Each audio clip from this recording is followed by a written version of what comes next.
Boa tarde para todos. Hoje estamos aqui na nossa 73ª Happy Hour na internet. E hoje temos a honra e o prazer de receber a doutora Charlotte Bach. É um prazer enorme, doutora, lhe receber. A doutora Charlotte é advogada, doutora em Ciências Jurídicas e Políticas pela Universidade Pablo de Olivet, na Espanha, mestre em Relações Internacionais pela Universidade do Estado do Rio de Janeiro, professora de Direito Internacional da Universidade Estácio de Sá, é pesquisadora do OMA, Centro de Direitos Humanos e Empresas, investigadora do grupo Lex Mercadoria, Direitos Humanos e Empresas da Glaxo, membro do Conselho Latino-Americano de Justiça e Democracia, integrante do terceiro do setor de direitos humanos do Movimento dos Trabalhadores Sem Terra, vice-presidente da Comissão de Direito Internacional e membro da Comissão de Direito Constitucional da Ordem dos Advogados do Brasil, a OAB Rio de Janeiro, membro da Associação Brasileira de Juristas pela Democracia, que vai nos falar sobre migração e paz mundial. Olha que assunto interessante. Vamos aprender. Doutora, bem-vinda, bem-vindo a todos, e o microfone é todo seu. Boa tarde a todas e todos. Obrigada, muito obrigada pelo convite. Te agradecer, você como a representante do Together for Peace, mas sei também que você tem uma equipe de pessoas trabalhando, então agradecer muito o convite da nossa comissão, de poder participar aqui dessa iniciativa muito relevante, e acho que conte com a gente também, sempre que puder, para podermos aí aumentar as atividades, né, do Together for Peace. Bem, a gente, né, combinou de hoje conversar sobre migração, e eu fiz alguns slides só com alguns tópicos. Eu acho que é interessante porque a distância, é tão complicado a gente acompanhar, né? Às vezes só a pessoa falando. Então, eu fiz um slide para também dividir um pouco a tela com o meu rosto, enfim, o seu e o slide. Eu posso colocar aqui, né? Nesse share screen, né? Você Então, pode sim. Vamos lá, que eu estou aqui no... Vamos lá. Acho que agora abriu aí o PowerPoint. Vamos ver se já apareceu para vocês. Deu certo? Não, ainda não. Aquele não abriu ainda. Aparece o fundo do seu, onde tem os assuntos. Eu abri aqui, vamos ver. Acho que às vezes demora um tiquinho para carregar. Não? Qualquer coisa, você reverte, abre e depois faz o share. Tá bom. Então, vou fazer stop share aqui. Agora você abre, diminui Isso, a tela. Isso. Melhor fazer assim. Aí, acho que agora foi. Sim. São pequenos truques. Aí embaixo é isso. Perfeito, Isso. vai abrir. Vamos ver se está aparecendo. Cadê? Agora foi, eu acho. Que apareceu para mim aqui uma... Ele abriu? Aqui ainda não abriu. Total. Ai, que chatice. Mas qualquer coisa, tudo bem. Não, vamos lá. Será que não, ainda não? E agora, você quer... abriu aí? Abriu para a Rebeca. Aqui que ainda não abriu. Mas...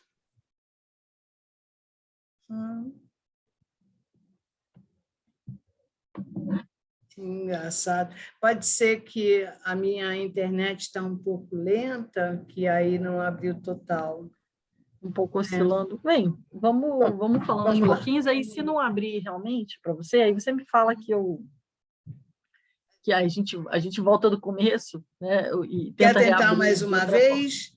Deixar ele já aberto por total? Sim, Pode pode ser. ser.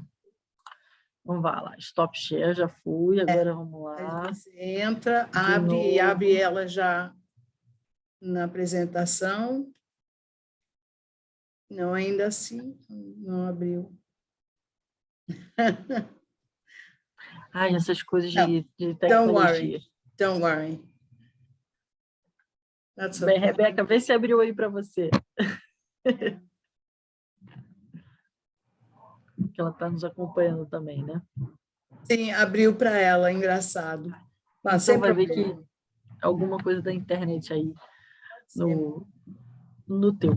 Bem, então a ideia hoje é que a gente fale um pouco, né? Claro que não é para ser uma aula, nada disso, mas é um apanhado de ideias sobre migrações, né? Claro, vinculando isso ao objetivo, ao propósito da organização Together for Peace.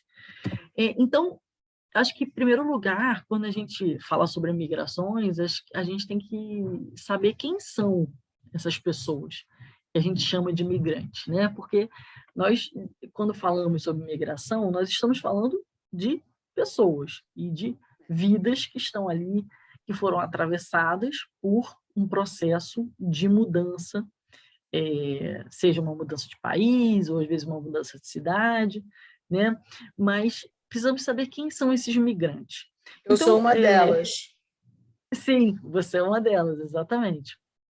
E esses migrantes, né, essas pessoas, elas podem ser de qualquer sexo, né, de qualquer gênero, elas podem ser homens, mulheres, podem ser crianças, podem ser pessoas mais velhas, podem ser pessoas com qualquer tipo de orientação sexual, podem ser pessoas brancas, negras, né? A gente falar sobre migrantes, na verdade, é falar sobre um grupo que não tem um tipo específico, né? O que une todos os migrantes? É o fato deles não morarem aonde eles nasceram, né? E aí, claro, a causa para a migração, as causas para a migração, elas são variadas. Temos aqueles que, por livre e espontânea vontade, se mudam porque têm um objetivo de, enfim, tentar a vida em outro lugar, buscar uma vida melhor. Tem aqueles que se mudam porque fogem, né, de alguma perseguição religiosa, isso acontece muito. Tem aqueles que fogem também de desastres naturais, aqueles migrantes deslocados ambientais, que isso tem sido cada vez mais comum, né, no mundo.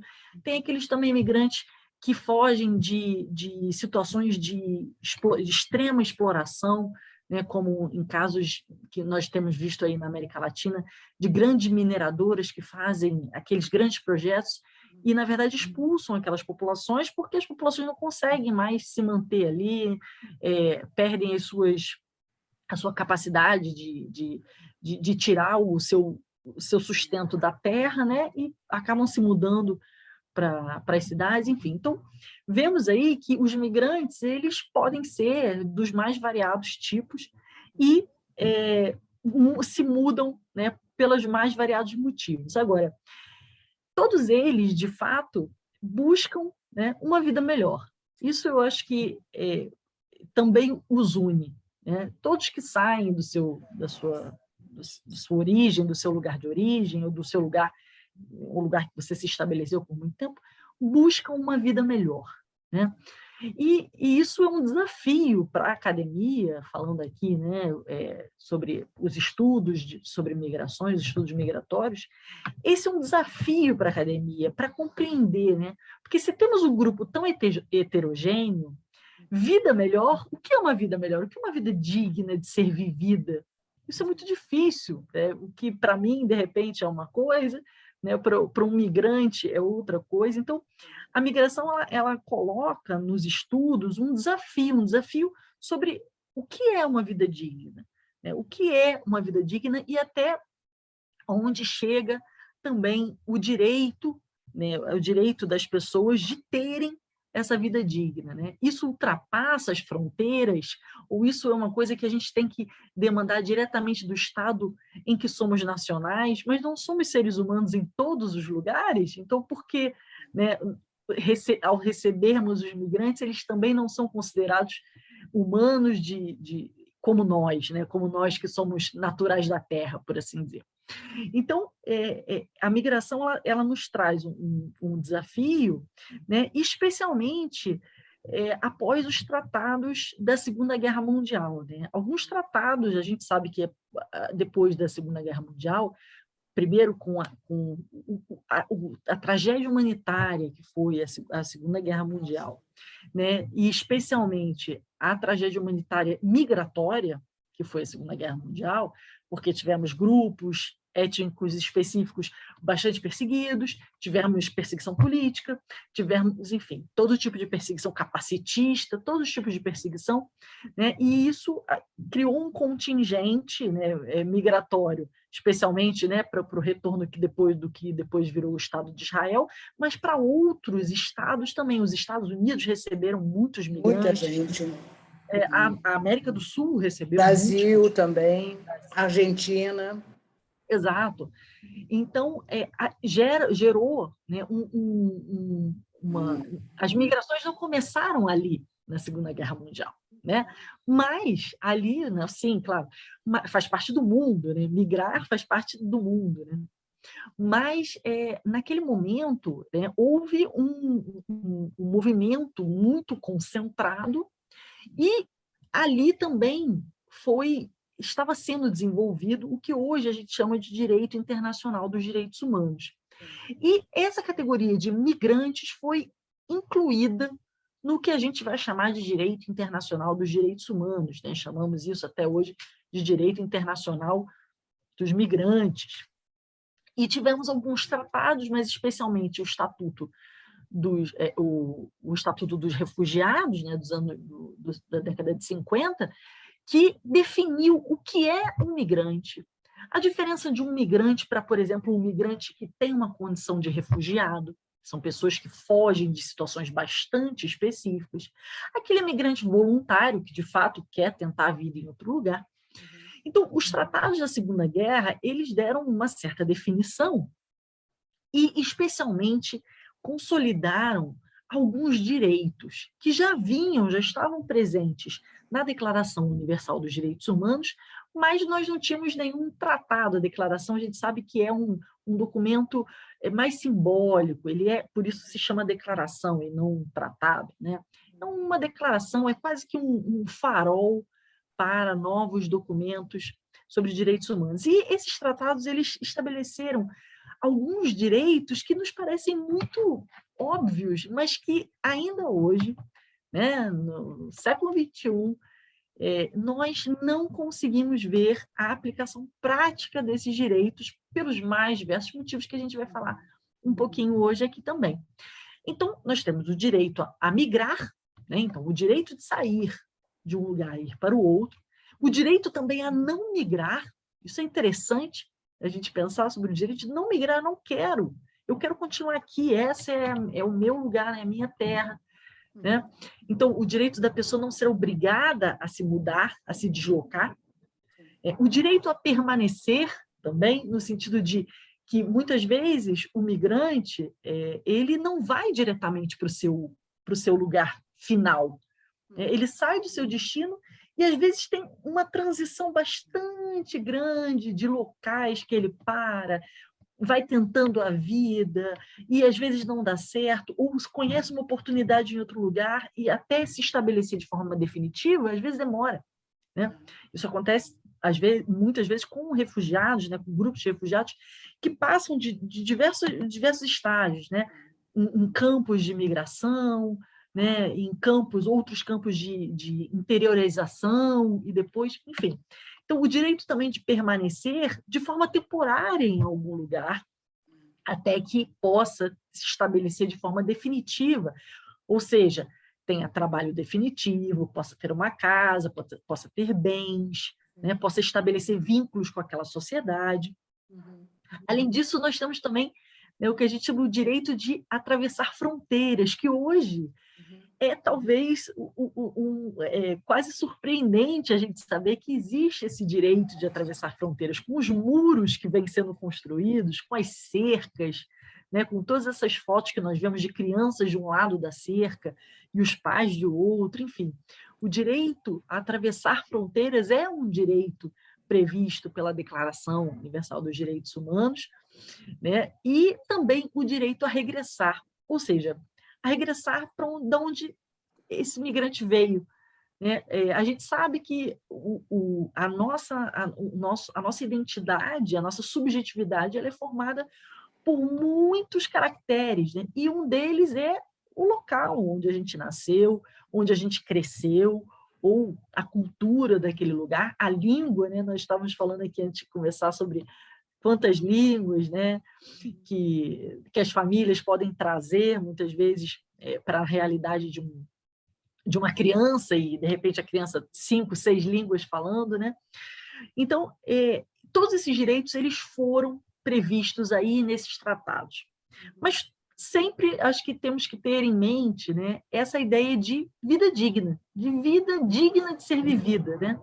Uma vida digna de ser vivida, e aí a gente coloca realmente os nossos esforços nos estudos migratórios para compreender um pouco o que é essa vida digna de ser vivida. Bem, e falando em muros, nós temos hoje muros que nós vemos, muros visíveis, nós temos cercas, muros, e que a gente consegue ver. Então, de uma fronteira para outra tem um muro, tem uma cancela, tem um posto de polícia, né, para saber, para você se identificar, eu quero ir para tal lugar, e etc. Então, essa dinâmica hoje das migrações, ela enfrenta alguns muros visíveis, né? E esses muros visíveis, eles são muros que, muitas vezes, a pessoa se depara com eles somente no momento em que ela se torna migrante, em que ela passa a ser migrante. Porque nos fazem acreditar que o mundo é globalizado, que todos somos cidadãos do mundo, né? Que há uma cidadania universal, que todos nós podemos ir para onde a gente quiser e tal. Mas a gente sabe que hoje não, né? Que o mundo não é assim. Há livre circulação para capital, há livre circulação para bens, né? Agora, não há livre circulação para pessoas. Algumas pessoas têm livre circulação, outras não. Né? Então, eu gosto muito dessa dicotomia que o Milton Santos faz, que é um geógrafo brasileiro, né, muito conceituado, que ele chama a globalização como fábula, ou seja, isso que nos fizeram acreditar de que a globalização ela nos aproximaria do outro e facilitaria o nosso trânsito, e a globalização como perversidade, que é na prática, especialmente de pessoas que estão em situação de vulnerabilidade, é que a gente vê a perversidade da globalização, ou seja, a seletividade desses muros. Os muros existem, exatamente, só para alguns os muros existem, mas para alguns os muros são intransponíveis, e para outros os muros se abrem a partir do momento que você tem dinheiro, a partir do momento que você tem uma propriedade, a partir do momento que você tem um visto, você tem um trabalho. Veja. Então, eu acho muito interessante essa dicotomia, porque ela nos guia, né, para compreender muitos processos internacionais, e especialmente para compreender esse afastamento do que a gente chama de direito internacional dos direitos humanos e da realidade. Né? Como podemos falar que temos direitos humanos se nós temos aqui na esquina pessoas que hoje moram na rua, não têm moradia? Né? E é um então, direito fundamental. Mínimo, um teto. É básico para a sobrevivência com dignidade do ser humano. Exatamente. Então, a gente tem essa contradição que muitas vezes ela parece, olha, é uma contradição. Exato. Eu acho que talvez a gente tenha que ir mais, por isso que eu gosto, né, dessa ideia de fábula, de perversidade, porque a gente tem que perceber que as narrativas, elas também nos fazem acreditar em coisas que muitas vezes não são verdadeiras. E a gente passa a acreditar que tudo está aberto, que o mercado está aberto para receber trabalhadores. Vocês devem saber, vocês já devem ter visto, né, que quem vem para o Brasil, esses grandes CEO de não sei de onde, que vêm trabalhar no Brasil, eles são chamados de expatriados, eles não são chamados de migrantes. Não. Por que expatriados? É uma outra categoria, porque eles são especiais. São sofisticados, especiais. Especiais. VIPs. E os outros são migrantes, exatamente. Então, a gente tem aqueles que são os expatriados e, portanto, são recebidos de braços abertos, e temos aqueles que são invisibilizados e que nós fechamos a porta quando a gente pode, né? E essa dinâmica, né, e as dinâmicas das migrações, né, no mundo, elas têm também mudado. Normalmente, quando a gente pensa em migração, a gente pensa, né, de um país em desenvolvimento, né, de um país que tenha menos capacidade econômica ou menos oportunidades, para um país rico, um país que é chamado de primeiro mundo. Né? Então, do Brasil para os Estados Unidos, aquele sonho americano, ou de países do continente africano para a Europa, né? Mas hoje a realidade nos mostra, isso é interessantíssimo, que as maiores migrações são entre países do Sul, ou seja, países dentro da América, pessoas que circulam dentro da América, elas deixam de ir, portanto, para esses lugares que têm muros visíveis, ou seja, vamos fechar a porta à política migratória dos Estados Unidos, é elitista sim, e continuará sendo, e passam para outros espaços, como o Brasil, que tem sido que tem recebido tantos migrantes de tantos lugares, né? Dentro também do continente africano, vemos isso, dentro da América Central, vemos isso, e o continente Venezuela, hoje, né? Bolívia, agora Argentina também. Toda vez que existem esses problemas internos, a evasão é muito grande. Exato. Então, hoje, o continente americano, ele é o grande espaço migratório por esse trânsito interno, o que é surpreendente, né? Para quem pensava naquela dinâmica de norte-sul, de sempre sair do norte, sair do sul para ir para o norte, porque o norte criaria novas oportunidades, né? E o que aconteceu? Inicialmente, essa tendência pegou as pessoas de surpresa, talvez os governos, as políticas públicas, e a gente teve uma abertura inicial, né? A gente estava até conversando sobre a receptividade do brasileiro, né? De que a pessoa vem de fora, então vamos receber muito bem, né? E inicialmente a gente teve isso com relação às políticas públicas, né? Mas, passando o tempo, a gente começou a ter o que a gente vai chamar de externalização da fronteira dos Estados Unidos, ou seja, a externalização daquele padrão de política pública seletivo, aquele padrão de política pública que vai escolher o expatriado em detrimento de um migrante econômico qualquer, que está buscando a vida em algum lugar, que simplesmente não tem emprego no seu país e vai para outro país, né? Ou que tem família e simplesmente se muda. Então, veja, essa externalização, né, que é chamada de externalização da fronteira dos Estados Unidos, os Estados Unidos sendo o grande símbolo do que é uma política migratória com muros, literalmente, né? Essa externalização ela é feita de diversas maneiras, por meio de políticas públicas, mas também por meio de requisitos legais. Quem é migrante no Brasil sabe a dificuldade que é para tirar um visto de permanência. Você tem que ter residência, você tem que ter comprovante de não sei o quê, você tem que ter isso, você tem que ter escolaridade. Exatamente, tudo. E muitas vezes as pessoas saem e elas não têm essas condições. Ou elas fogem dos lugares de onde elas vieram, ou elas de fato não tinham e vieram tentar a vida aqui. Então, a gente vê que os requisitos legais, muitas vezes, eles são muros reais, né, administrativos, burocráticos, para as pessoas poderem se estabelecer em algum lugar, né? E também nós temos aí os muros invisíveis, que talvez seja a grande polêmica, né, dos temas migratórios.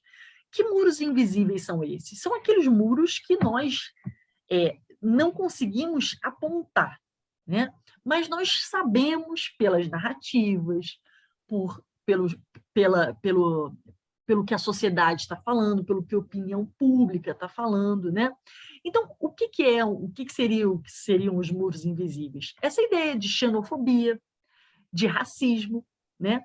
E do que é chamado hoje de aporofobia, que é a aversão aos mais pobres. Então, nós temos uma aversão ao estrangeiro, uma aversão a pessoas, né, de racismo, Grupos. Eu não gosto grupos nem de falar raciais porque específicos. raça humana, né?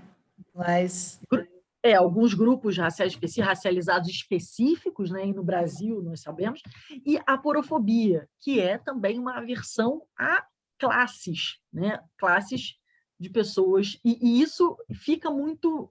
O muro é invisível, mas é muito visível quando nós vemos alguns discursos que nos falam: mas essa gente vem para cá para tumultuar os nossos sistemas de saúde, o SUS já não dá conta da gente, vai dar conta de agora um monte de gente, a gente já não tem emprego, aí vai chegar esses venezuelanos, vão pegar nossos empregos, né? Tantos discursos que nós vemos, que são discursos que, na verdade, disfarçam, de certa forma, né, um medo, né, de um preconceito contra o outro, né? E o que é talvez incrível... com um certo receio à concorrência, que de repente Sim, essa concordo. pessoa pode ter uma capacidade maior por aquele emprego, Exato. e aí você fica desempregado e o outro que não nasceu ali veio de fora e está sendo aceito, né? Existe isso também, Sim, que é uma coisa que existe muito visivelmente na Europa, sim, na sim, Europa principalmente, quando sim, houve certas imigração, a revolta, né, das pessoas de exato. não quererem aceitar a entrada de imigrantes, né? Eu queria lhe É, fazer uma pergunta que, como eu sou imigrante, né, que cheguei no Brasil, os meus pais tinham nascido no Egito.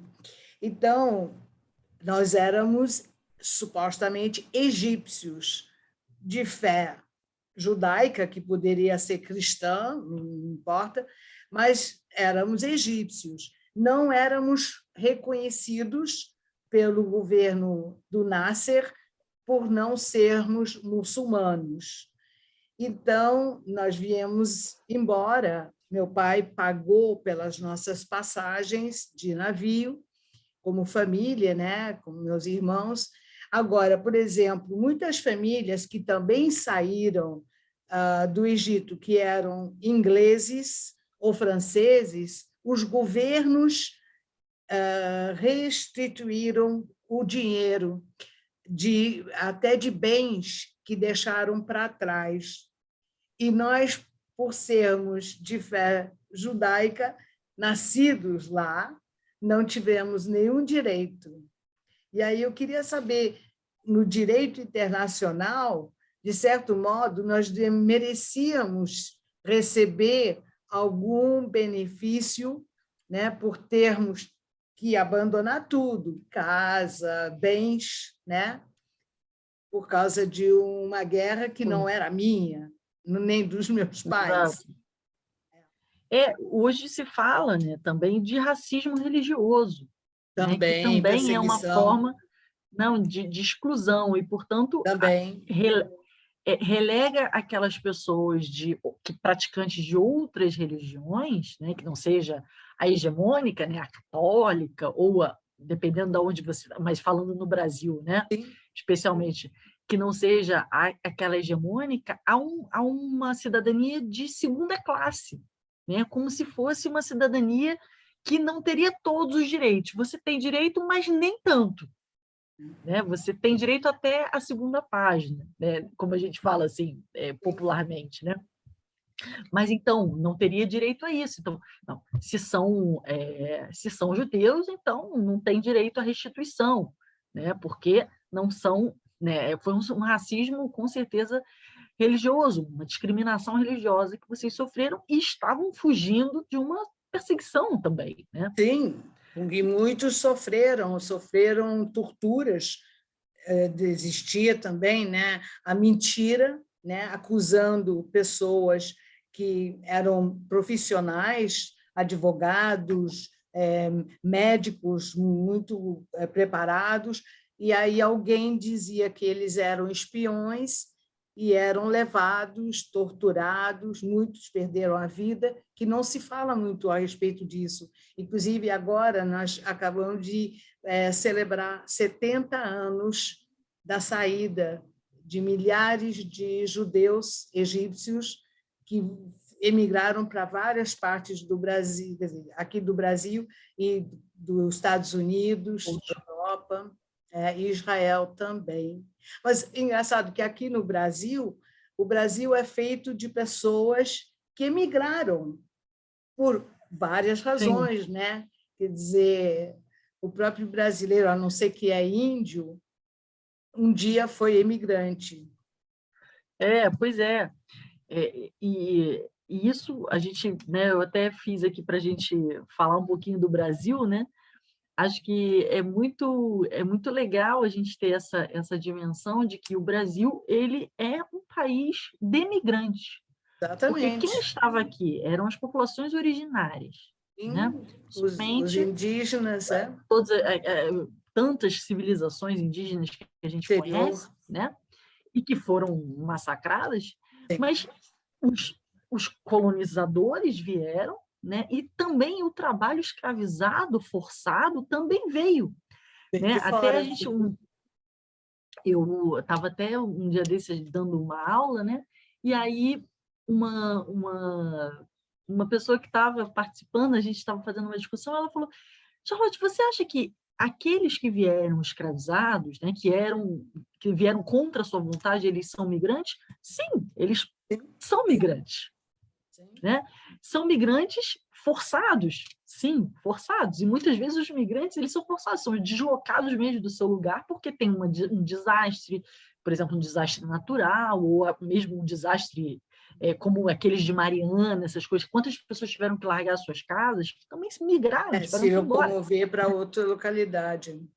Exato. Então, são sim migrantes. Podemos pensar, né, nessa ideia de migração forçada, escravizada? Sim, com certeza. Isso faz parte, inclusive, da cultura e da forma como nós, brasileiros, compreendemos o papel desses migrantes na formação da nossa cultura, E os né, e da nossa desafios sociedade. também, porque você sair da sua terra, onde você fala o idioma, as Sim, tradições, a cultura, a, tudo, a culinária, e de repente você muda para um outro país que tem costumes diferentes, línguas diferentes, modos de pensar diferentes. Então, você tem muitos desafios de se adequar, abraçar o sim, modo do país, né?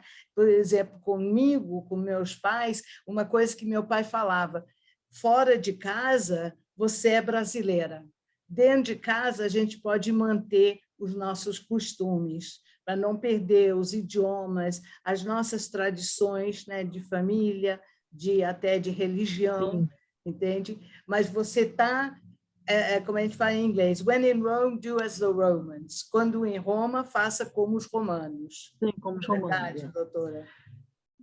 Sim, mas acho que até para isso, né, para que você possa, dentro da sua casa, dentro do seu ambiente íntimo, manter as tradições, ou o que quer que você queira manter, isso você precisa de um respeito à diversidade, Com né? certeza. Porque muitas vezes você chega nos lugares e você é obrigado a se aculturar, ou seja, a abandonar tudo que você acredita, os seus costumes, a sua forma de ver a vida, a sua forma de viver, a sua língua, para se É adaptar, terrível. porque É terrível. Exatamente, terrível, terrível. E então, no Brasil, a gente, por isso que existe, né, como a gente fala sobre as fábulas, né, como o Milton Santos fala da globalização como fábula, a história do Brasil também, de certa forma, ela é uma fábula, né? Quando fala sobre democracia racial, de que nós temos uma democracia racial no Brasil, veja, esses imigrantes forçados, escravizados, eles vinham para cá e eles foram obrigados a não falar mais a língua deles. É verdade. Não podiam mais professar a sua fé. É a sua religião. Exato. Perder sua Então, identidade, e isso não é bom. completa. Isso não é bom. Completa. Pois é, e desestrutura, né? E essa migração forçada desestruturou famílias, né? Então, mães para um lado, filhos para o outro. Veja quanta coisa que foi desestruturada, né? Então, essa democracia racial, né, é falsa, é um mito realmente que foi inventado, né? Mas nós vemos que não tem democracia racial com aqueles que vieram para cá, não teve com aqueles que já estavam aqui porque foram mortos, né, com os colonizadores, chegaram, enfim. Né?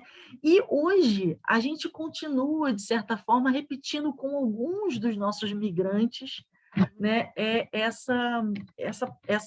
essa dinâmica, uma dinâmica de exclusão, uma dinâmica de subalternização, uma dinâmica de dizer exatamente, você é brasileiro, então você tem que fazer dessa forma. Você quer ser brasileiro? Ótimo, então faça dessa forma. Mas não necessariamente a pessoa quer ser brasileira, ela quer se estabelecer no Brasil, né? Como eu gosto do Brasil, ou essa é a oportunidade que eu tive. Eu não quero deixar de ser venezuelano, deixar de ser angolano. Os costumes, né? A culinária dentro de casa. Essa interculturalidade, né, é uma dinâmica diária que precisa ser azeitada o tempo todo e que, muitas vezes, são nesses espaços em que a gente tem os principais conflitos. Aqueles conflitos, né, com relação, especialmente àqueles preconceitos que a gente falou lá, né, há minutos atrás, preconceito de que acho que vou perder meu emprego, ou esse é terrorista. Quantas vezes a gente já ouviu isso, migrantes, né, muçulmanos que são equiparados a terroristas. Você sabe uma coisa, doutora Charlotte? Eu sempre fico pensando, as Nações Unidas, quando você tem pessoas do mundo todo, cada um com a sua experiência, seu conhecimento, sua trajetória, para você chegar num denominador que agrade gregos e troianos, deve ser um desafio não imaginável, né? Porque realmente é bem interessante, né? Você tentar entender como é que eles chegam em algum consenso, né, sem se degladiar. Isso. Exato. É muito respeito, muito diálogo. É né? verdade. Acho que o diálogo é muito consenso, importante nisso. Exato. E aceitar acho que também o outro. aceitação, exato, aceitar. Não é tolerar, é aceitar. Não, aceitar. Né? Porque você pode não concordar, mas naquele momento você tem que chegar a ter um equilíbrio de convívio, né? E isso é muito importante. Sim. Né? Sim. É um assunto assim, muito rico e muito interessante. Muito. Você vê que a gente fala de a gente puxa vários fios aqui. A gente pode falar sobre antropologia, sobre sociologia, a gente pode falar sobre o viés do direito, da política internacional, da segurança, né? A gente pode falar sobre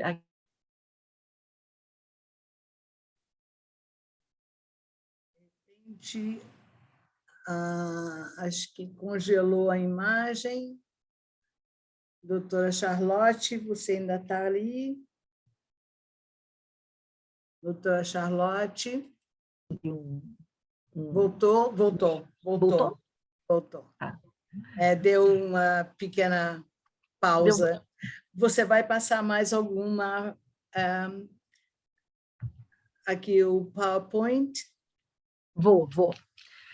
Só para a gente, então, já que a gente trouxe, né, o tema do Brasil, a gente, inclusive no início da nossa república, a gente teve umas ondas migratórias, né? E que eram ondas migratórias de países, né, tirando o Japão, que a gente teve uma grande onda migratória para cá, mas com essa ideia de branqueamento, né, de trazer Itália, pessoas brancas, italianos, alemães, poloneses, franceses, franceses, enfim, holandeses. tivemos uma onda muito grande, né? E com essa ideia, né, de branqueamento da raça que estava escrita, isso não é uma interpretação, isso estava escrito nas leis e nos estudos que foram feitos naquele momento. E hoje as nossas migrações internacionais, elas são basicamente de países do sul para sul. Então, os principais migrantes vêm de Venezuela, Bolívia, Colômbia, Haiti, Senegal, Angola e Congo, e a maior parte dos migrantes é de mulheres. Então, nós deveríamos falar as migrantes, e não os Sim. migrantes, porque somos a maioria de mulher, pessoas que migram, exato, que migram e muitas vezes migram com famílias, com crianças, ou com pais idosos, né? E sabemos também como que as mulheres elas são tão suscetíveis quando falamos sobre migrações. Sabemos de estupros coletivos em campos de imigrantes, sabemos do tráfico de mulheres, né? Sabemos das promessas de emprego que se falam para as mulheres e quando chega lá não é nada daquilo, né? Da exploração sexual e etc. Então, a vulnerabilidade, né, dos migrantes, ela se exacerba quando a gente fala de mulheres. Existe algum plano, doutora, por exemplo, depois da Segunda Guerra Mundial, que os sobreviventes, né, do Holocausto foram para Israel, aonde perderam tudo, né, e tiveram que começar do nada, organizou-se os kibbutz para que as pessoas pudessem trabalhar, ter casa, ter escola, enfim. Já se pensou aqui no Brasil de fazer esse tipo de concentração, não é excluindo essas pessoas, não, mas é dando para elas, no primeiro momento, uma dignidade de ter um espaço, né? Até que eles conseguem aprender a língua, ter uma função realmente que possa sustentar através do seu trabalho, para não chegar aqui e ter que mendigar, porque não tem dinheiro, não tem conhecimento. E aí... o que tem sido feito hoje, né, especialmente com as migrações da Venezuela, né, dos países fronteiriços, mas especialmente com a Venezuela, pelo contingente grande que chegou, tem alguns espaços, né, em Roraima, enfim, mas especialmente no estado do Amazonas, nas fronteiras, Acre. Alguns espaços de acolhimento de pessoas, né? Mas esse acolhimento é para ser um acolhimento temporário. Temporário, não é temporário. Fixo. Exato. E no sentido de interiorizar essas pessoas, ou seja, chega um contingente, essas pessoas elas são cadastradas, recebem documento, para tirar a carteira. cadastro, exatamente, tem gente que chega sem documento. Nós tivemos um palestrante que é da Força de Paz, e ele mostrou, inclusive, vídeo, né, o trabalho que é feito naquela região. É muito, muito interessante. Chegam crianças, muitas vezes, sem nem registro, né? Crianças que, às vezes, nasceram perdem toda a identidade. Porque muitas mães grávidas são migrantes, e aí, às vezes, a criança nasce no processo de migração, né? Então, chegam para ver as condições de saúde daquelas pessoas, etc. E aí, a partir daí, haveria um esforço de interiorização dessas pessoas, ou seja, sair dali da fronteira e mandar, porque a gente sabe que o estado do Amazonas, né, até o Rio de Janeiro, é um caminho longo, até longe. São Paulo, até é mais perto para Miami do que do Rio. E até a capital, até Manaus, né, da fronteira, então, assim, existe esse esforço de interiorização, mas o que nós sabemos hoje é o seguinte, é que, primeiro, os campos estão superlotados, né? Eles não têm dado conta. Segundo, há uma militarização dessa situação, ou seja, são poucos os trabalhadores sociais que tem ali. de serviço social, de assistência social, que são pessoas preparadas para lidar com gente que está em extrema vulnerabilidade, com fome, com doenças que podem chegar, né, que precisam de cuidado. E o que tem acontecido hoje, que a gente tem, né, nós temos amigos que trabalham e tal, e que criticam muito isso, que hoje a política brasileira ela é basicamente militarizada, ou seja, os militares estão ali para fazer cadastramento, para fazer aquilo, isso, mas Fazem aquilo a ali é parte gente. burocrática que não Exato, é realmente a função deles. exato, e aquilo ali são pessoas, nós temos que cuidar dessas pessoas, nós temos que dar Tem que ter a assistência, vacinação acolhimento, das crianças, tudo. tem, Crianças com doença, né, adultos com feridas, e temos que cuidar dessas pessoas. Então, não basta também a gente fazer saúde. tudo, é um mínimo. Então, hoje, né, a gente tem esse problema que, ainda que tenha um projeto inicial, o contingente aumentou, mas a burocracia ali, o projeto não aumentou. Então, a gente está tendo uma pauperização muito grande dessas famílias, né, que hoje, inclusive, já tentam não passar mais por esses espaços. Tentam Fugir dessa burocracia. Exatamente. E o Brasil, né, nós sabemos que é um país de migração interna. Isso também é muito interessante a gente pensar. Sim, sim. Né?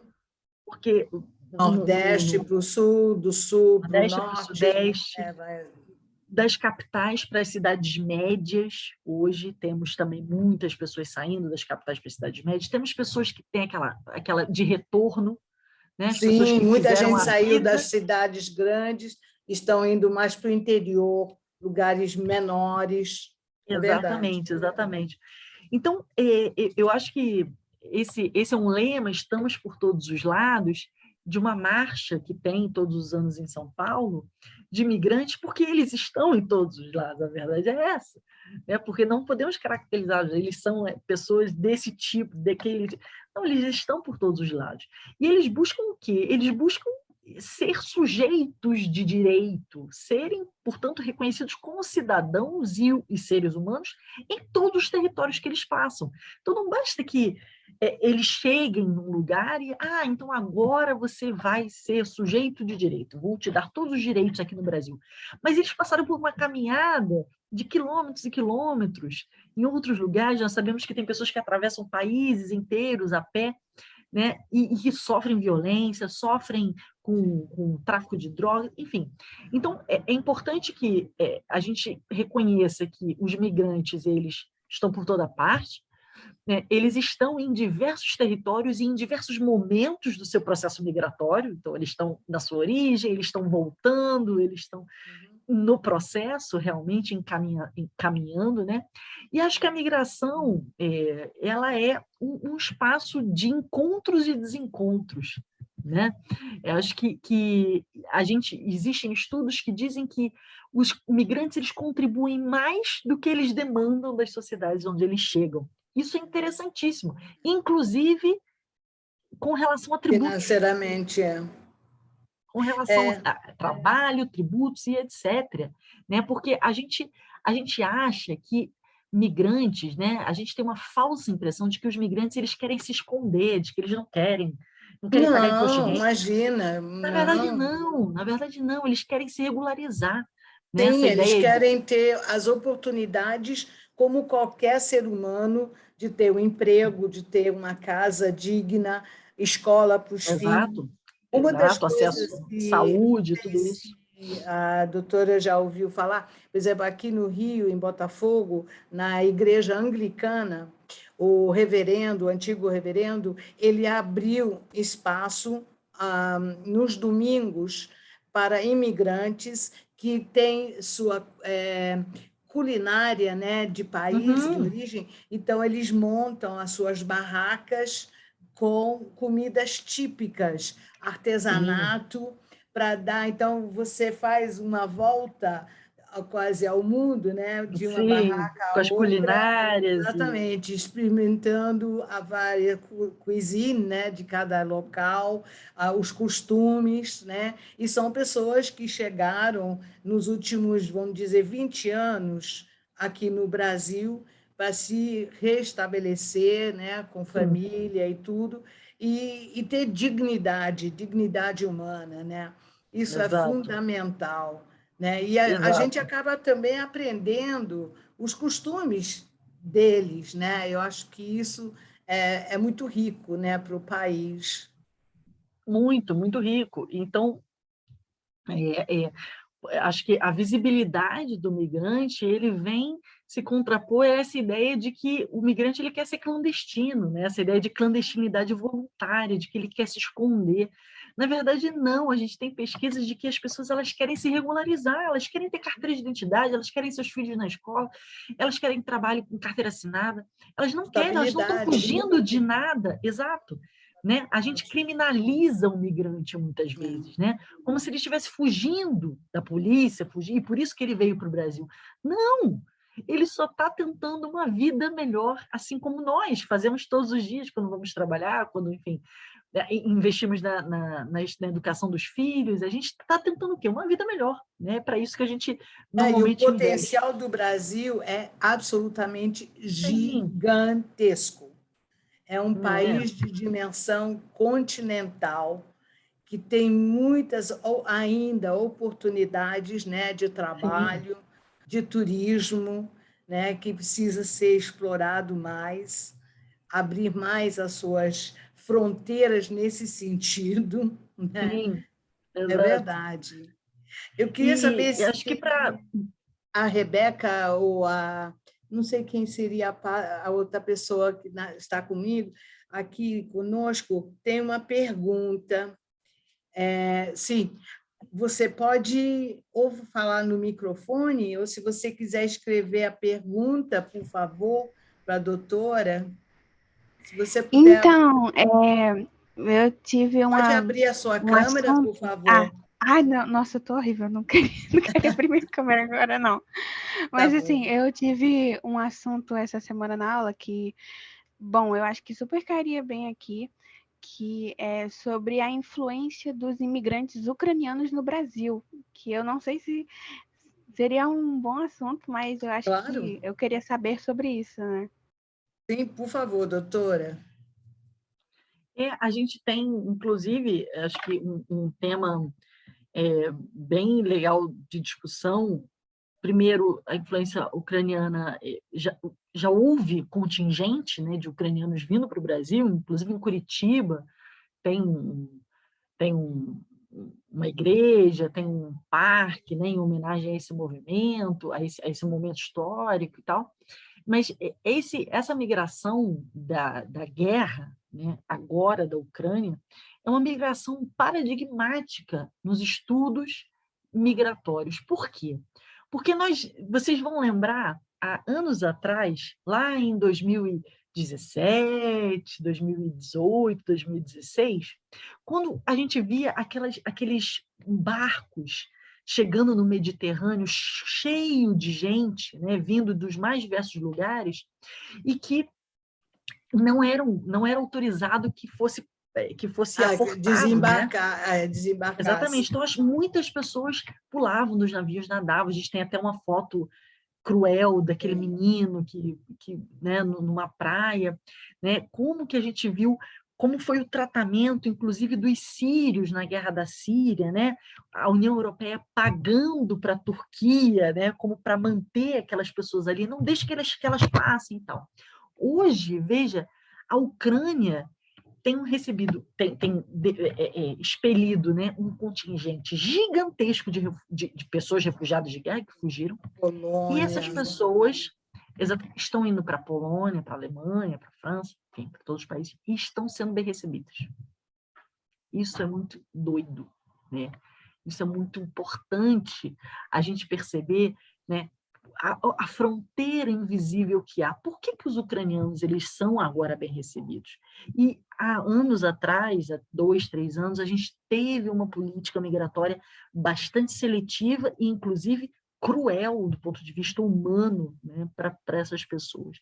Então, eu acho que esse é um momento exato. E também demonstra aquilo que a gente falou lá no início, da seletividade. né? Quem são os migrantes que nós queremos aqui? Será que são todos os migrantes ou são aqueles brancos que professam a nossa fé, né? Que acreditam nas coisas que a gente acredita?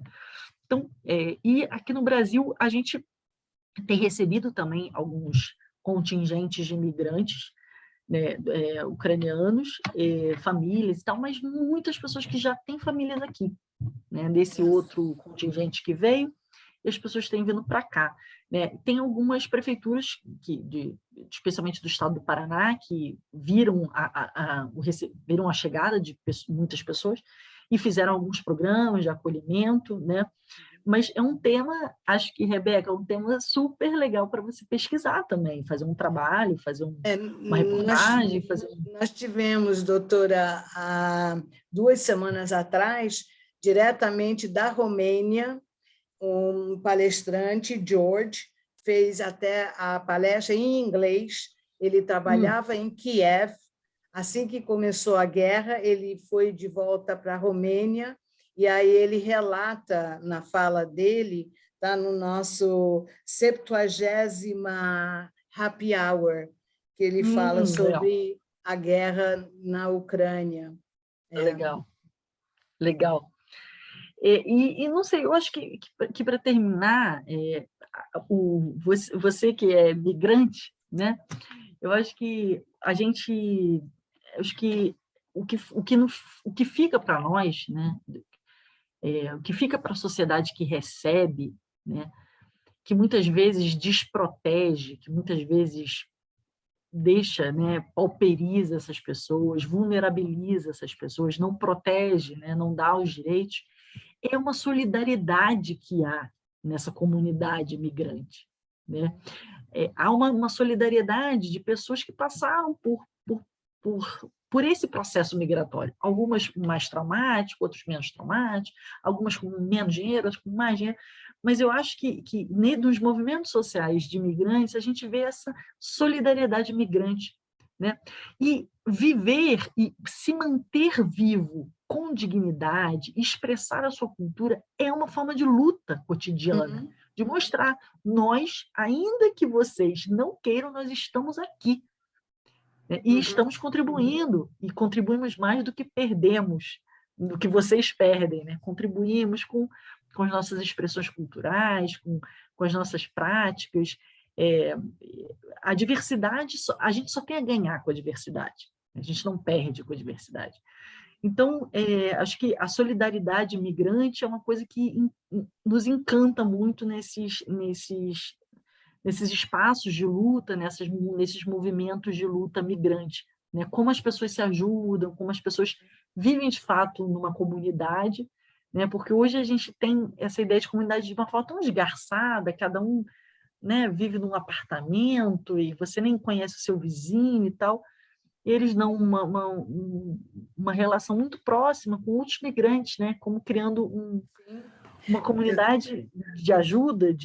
Você sabe, quando nós chegamos, dia 1º de maio, 57, tinha essa organização que chama RIAS, que ela ajudava as famílias de fé judaica, naquele momento, a se estabelecer, né, num hotel lá na cidade, no Parque Hotel, na Rua Mendissá, para que você pudesse, pelo menos os primeiros momentos, né, se sentir vivo e, a partir dali, né, buscar um novo emprego para você poder começar uma nova vida, né?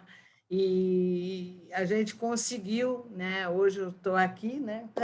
Fazendo esse trabalho para um mundo melhor, né? E temos muita gratidão pelo Brasil, né?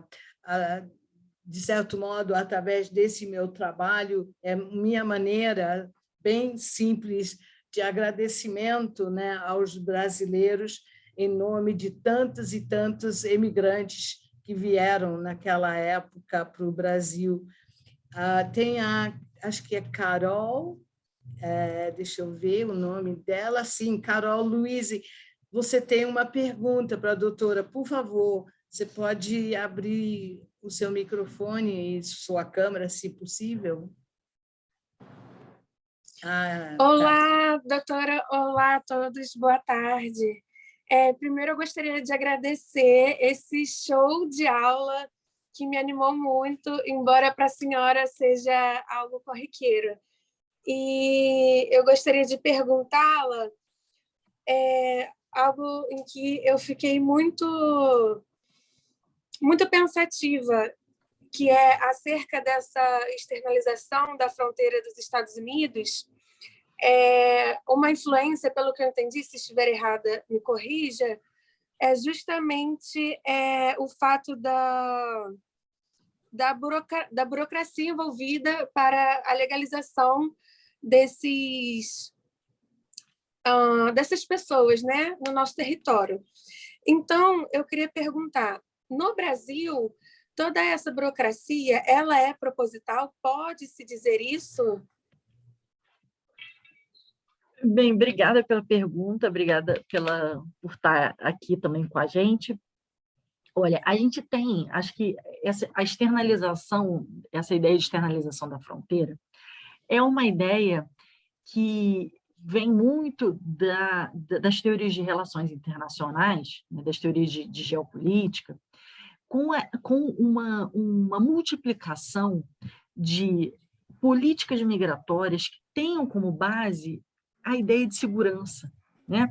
A gente sabe que nos Estados Unidos nos é colocado no discurso oficial, especialmente a partir do governo Trump, né? Mas antes, no governo Bill Clinton, isso acontecia também, no governo Bush, isso acontecia também.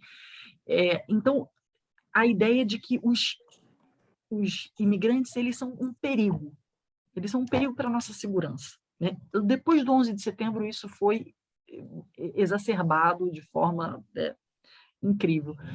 Então, eles são, portanto, eles são um perigo para a nossa segurança e, portanto, a gente faz uma política migratória de securitização. A gente trata eles como se eles fossem criminosos. A gente trata eles como se eles fossem um perigo para a gente. Porque ele é muçulmano, então, com certeza, ele só pode ser... Ele deve ser terrorista, né? É uma família que, enfim, uma mulher usa um véu, com certeza ela é terrorista, né? Essa ideia de proibição do véu, de utilização do véu, a gente consegue perceber, então, essa ideia de externalização da fronteira é o quê? A multiplicação de políticas migratórias em lugares que, como o Brasil, que sempre foi, né, a gente tem pelo menos uma ideia de que nós somos receptivos, uma ideia de que isso está acontecendo aqui no Brasil também. A gente vê muita intolerância hoje religiosa e intolerância contra migrantes nesse sentido também, contra migrantes que não são da nossa religião, da religião hegemônica no Brasil, né? Pessoas brasileiras reproduzindo essa ideia de que migrantes são terroristas. E isso não é da nossa, não foi forjado aqui. Isso é uma cultura criada fora e, portanto, internalizada. Por quem? Por nós, né? nossos vizinhos, a América, também pela América Central, né? Porque o México, por muito tempo, também repete essa política migratória, tá? E a gente também começa a ver em alguns países da Europa, né, que sempre tratavam de forma mais econômica o assunto. Não, é que o mercado de trabalho está muito cheio, não vem gente para cá não e tal. Mas aí a gente já viu na França uma lei, por exemplo, de proibição do uso do véu, que foi uma polêmica super forte no momento. Então, veja, essa ideia de externalização das fronteiras é a ideia de que aquele discurso, ele deixa de ser um discurso localizado e passa a ser um discurso que é reproduzido em outros lugares, em contextos muitas vezes distintos, mas com aquela mesma racionalidade. E o que está por trás disso? O preconceito contra aquelas pessoas, né? Uma xenofobia, muitas vezes, enfim, o racismo, tantas coisas que podem estar por trás dessa ideia, né? E o Brasil, hoje, a gente teve uma vitória, desde 2017, nós temos uma lei de migrações, né? Que antes a gente tinha o Estatuto do Estrangeiro, que era uma lei que foi feita que você deve conhecer bem, porque você se encaixou nessa lei, é uma lei feita durante o governo militar, e agora, apesar de tantos retrocessos que a gente tem visto no Brasil, na política ambiental, na política indigenista, enfim, tantas políticas retrocessas.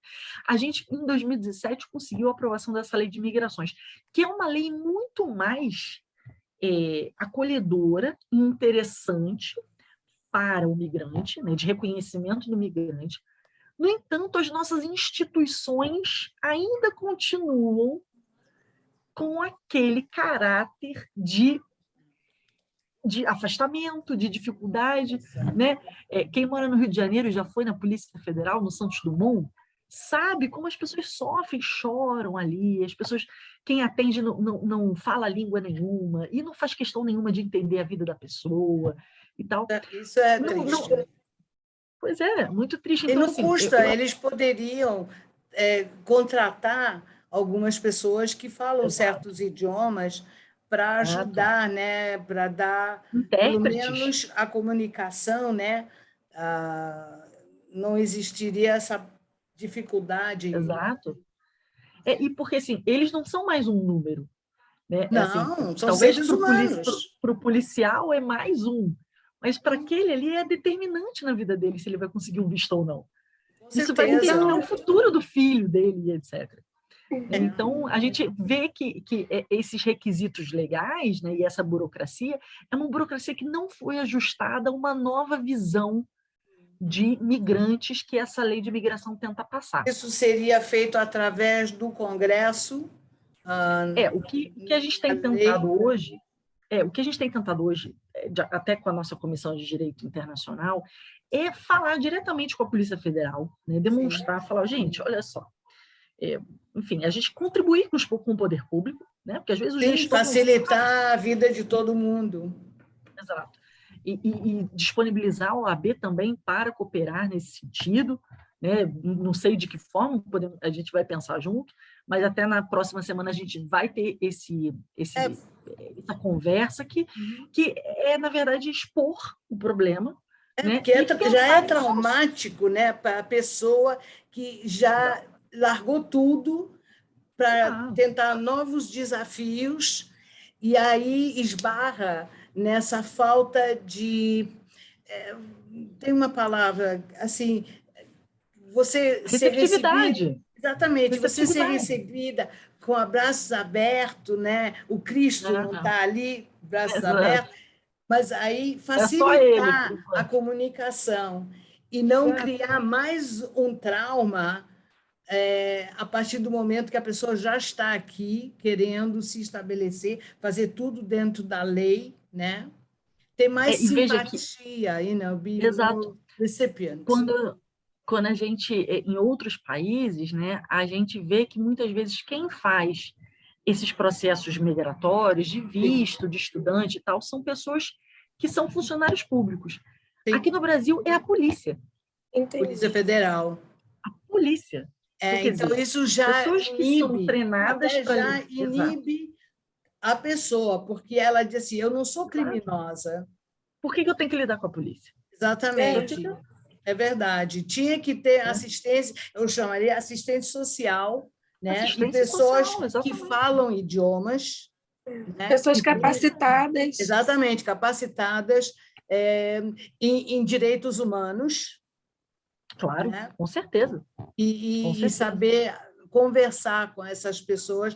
Não é que você está, como se diz, facilitando o trâmite, não é isso. Mas, pelo menos, você está se comunicando de tratar com dignidade. Igual, né? Um ser humano com outro ser humano. E dignidade. Exatamente, a figura do militar já inibe. Né? Porque nos olhos da pessoa, né, diz assim, poxa, mas eu estou sendo tratado... Polícia, eu fiz alguma coisa. Exatamente, exatamente. Exato. E o Brasil é uma democracia. Veja, com certeza. Então, os poderes públicos não poderiam estar nas mãos de militares, mas tinha que ser pessoas civis. Poderia até ter a presença de um militar, isso tudo bem. Isso não... A burocracia poderia continuar sendo da Polícia Federal, investigações sobre as mais... Agora, receber uma criança com o policial federal, fico pensando... Já cria uma visão não são tão preparados. receptivas. E não são preparados, Não. definitivamente, não são preparados para receber isso, né? Para receber essas pessoas. Então, isso também é muito traumático. Além do processo todo, você ainda chega e você ainda tem que se deparar com um policial federal que não fala a sua língua. E aí, nesses espaços, a gente vê a solidariedade migrante, né? Às vezes tem pessoas que vão ali porque são vizinhos e falam, eu já fiz esse procedimento lá na Polícia Federal, deixa eu ir lá te ajudar. Aí vai, daí já fala mais melhor português, e daí e tal. Mas não deveria ser assim. Sim. Não deveria precisar desse intermediário. Né? A pessoa deveria poder fazer isso de forma autônoma. Sim. Doutora, eu poderia fazer... Desculpe. Não, pode fazer, Carol, pode falar. O tempo correu bastante... É porque está tão proveitoso. Eu queria fazer só mais uma pergunta, se possível, que é o seguinte: quanto a esses espaços temporários, eles são muito precários, né? Os quais a gente recebe os refugiados e também o mesmo esquema funciona em outros países. Dentro dos estudos das relações internacionais, essa prática de copiarmos algo que já aconteça fora, eu digo, do Brasil, é algo no sentido de que, como somos mais fracos, menos poderosos em circunstâncias globais, a gente tem que se adaptar. E se adaptar significa seguir o modelo o qual talvez não nos caiba, ao invés de fazermos o nosso próprio modelo. Às vezes... Carol, eu acho que você está indo, na verdade, no cerne do pensamento sociológico brasileiro, né? Porque nós copiamos modelos de políticas que não são adaptadas à nossa realidade. Adequadas. Quantas vezes isso já aconteceu? Porque nós compramos ideias que não são adequadas à nossa realidade. Né? Porque, enfim, nós continuamos reproduzindo uma ideia que nos venderam e que, se a gente for olhar na prática, não faz o menor sentido para a gente, mas a gente faz isso. Eu acho que tem uma questão que é uma questão de um certo viralatismo institucional brasileiro. Second best. Exato. Segunda também, categoria. Exato, que nós nos consideramos que tudo que vem de fora é melhor. Não, e que não nós é. não somos capazes de pensar sozinhos e autonomamente. Exato. Né? Então, acho que existe isso é muito reproduzido na história do Brasil. Né? Até quem fala muito bem disso é o Gessé Souza, não sei se você conhece esse autor, ele fala muito sobre essa ideia, né? E como que o Brasil, em diversos processos, ele copia situações políticas que, veja, não tem terrorismo no Brasil. Por que a gente tem medo de terrorismo? A gente fala que o migrante é terrorista, não tem isso no Brasil. Os nossos problemas são outros. Né? Os nossos problemas são outros. E muitas vezes a gente acaba esquecendo os nossos problemas, deixando eles para debaixo do tapete. Porque e da nossa cultura. Exatamente. Que a gente esquece por novos problemas que criaram para a gente. Né? Que venderam para a gente como se fosse mais importante. Então, eu acho que essa ideia do viralatismo, de que a gente acha que tudo que é de fora é melhor do que o nosso é sempre corrupto, o nosso é sempre ruim, o nosso é sempre... negativado. A nossa arte não é boa. Exato, é tudo... E aí a gente vai para fora do Brasil, né? E a gente vê como a nossa arte é valorizada, como o cinema brasileiro é valorizado fora do Brasil, enfim, como a música culinária, a música, o povo. Tantas coisas, né? Gente.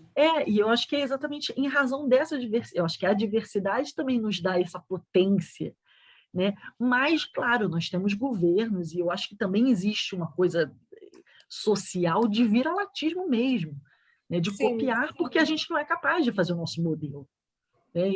Isso é muito interessante e rompe com essa ideia de que o que vem de fora, o que é do norte é melhor do que o nosso. Sim, não necessariamente.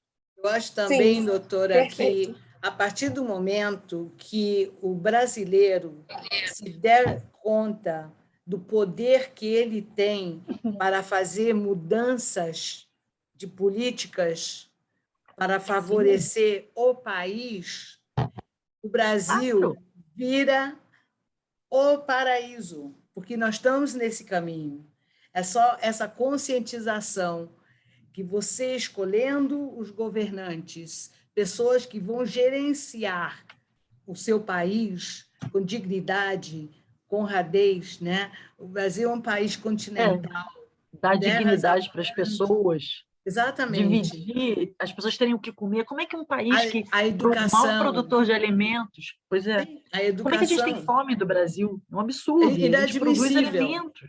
Eu sempre digo, inadmissível num país dessas dimensões, com um clima favorável, terras abundantes, povo bom, né? Precisa, sim, ser ensinado, precisa de oportunidades.